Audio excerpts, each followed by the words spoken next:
So, hello guys. So, ngayon, meron tayong, nakita ko kasi sa TikTok, yung trending na apple at cherry apple. Ayan siya.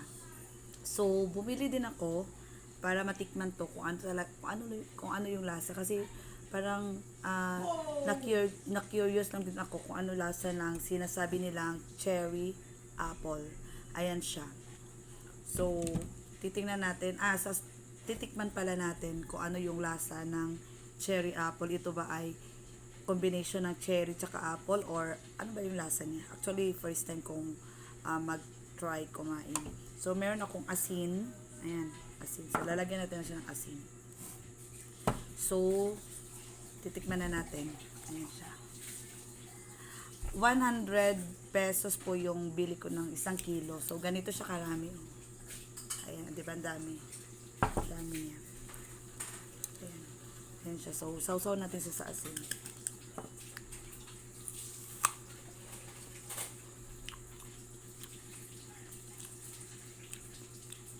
Sarap. Lasang apple.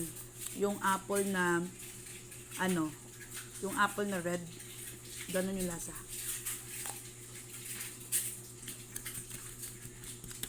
Crunchy rin siya. Sarap. Pero wala siyang lasang cherry. Apple lang.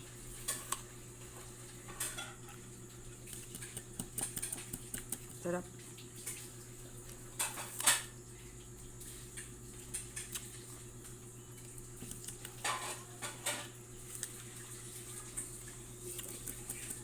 Tapos yung liit siya ng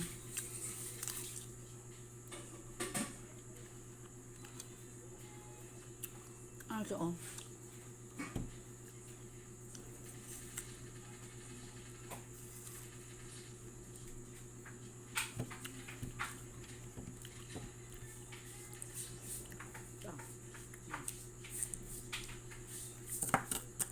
Marami 1 kilo.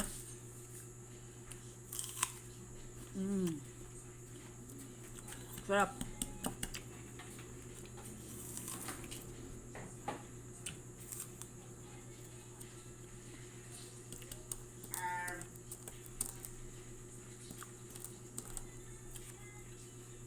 Masarap siya pag may asin.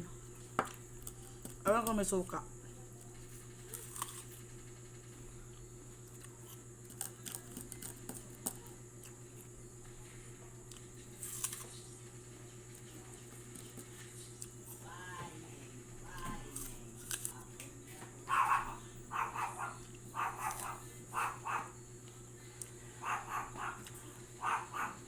Para sa akin, mas masarap yung lasa ng yung cherry apple kaysa sa apple na Fuji. Kasi para siyang try mo. Sarap siya. Diba?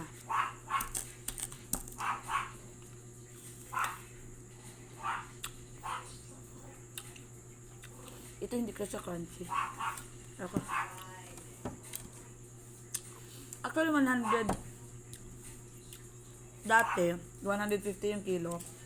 Kaya lang siguro ito, yung dating stock. Kaya nag 100 na lang.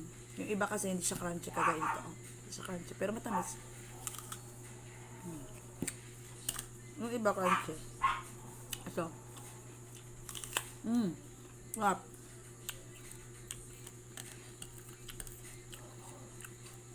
Sarap niya.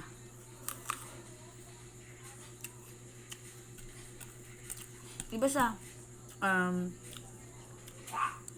Mas malasa siya sa sa yung apple na malaki. Basta masarap siya. Parang native na apple.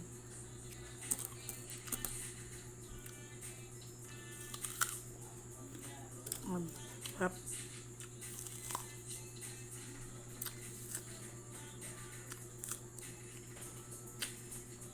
So, yun lang yung review natin sa cherry apple.